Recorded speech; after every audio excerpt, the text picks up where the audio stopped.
Yo, what is going on, guys? Welcome back to another Destiny video. In today's video, I have a pretty important topic to talk to you guys about in regards to the April update and whether or not Destiny will be becoming pay to win.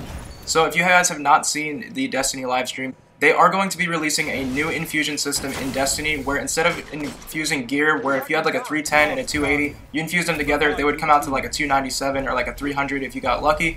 And instead, now the new infusion system, the way that works, if you infuse a 310 with even something like as simple as like a level 3 piece of gear or like a level 5 piece of gear, it will be ascended up to 330. There is no like ladder to climb. Instead, it's just 1-to-1. So if you infuse a 335 piece of gear with a level 3, it will become 335.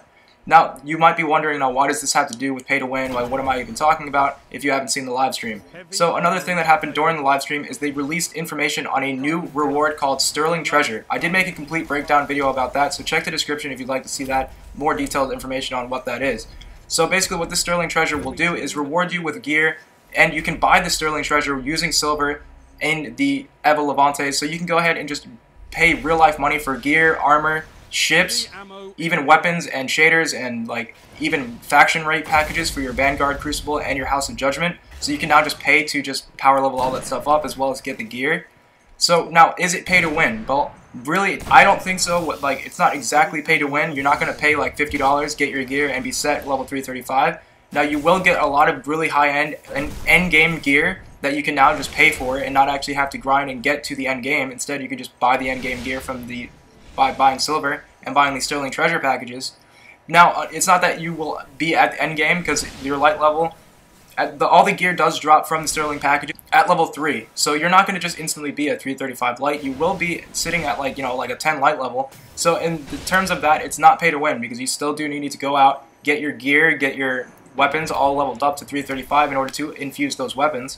But unfortunately, in order to get a lot of the cool, best looking gear, the best end game gear, you can now pay to just receive that gear. Now, you're not going to pay to receive the light level, but you will pay to receive the gear. And once something like SRL comes around, or something that's super easy to do, that you can just get level 335 gear from, you will be able to essentially pay to win, because all you have to really do is just play events here and there. You don't even really need to play the game actively, and you can still get up to 335 light.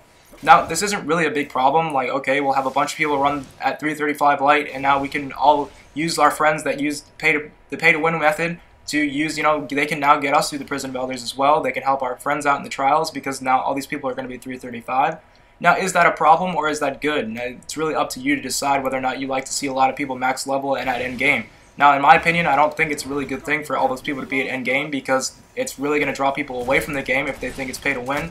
And if a lot of people are at 335, they're really not going to have any incentive to really grind and play the game at all. So in that regard, it is really pay to win, and it is kind of a problem that I hope doesn't really continue on down the road. But either way, Destiny and Bungie as a whole have decided to add this into the game. So we'll just have to wait and see whether or not people are going to stop playing because of this. I personally don't think so. I don't really think too many people are even really going to buy these Sterling packages because they won't really understand that 3 light gear can go up to 335 right off the bat. So we might not see too many people at 335 at the beginning, but once people get a hang of it and get used to this new system, I'm sure a lot of people will be buying Sterling packages in order to get gear and shaders that they do want and that they just can't get as a drop now. Now, hopefully they won't be like Call of Duty, where if you buy silver, you'll actually get better rewards just because you bought these packages and didn't roll with the in-game currency. Instead, you went the pay-to-win route. That's just ridiculous, and that is horrible for the game. So if that does come into the game, where silver is now going to give you better rewards because you decided to pay to win, that is going to be a problem.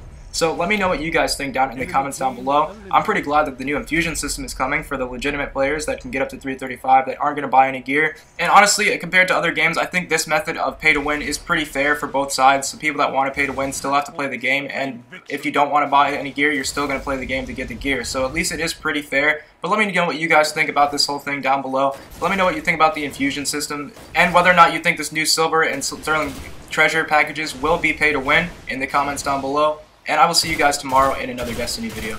Peace. Goodbye.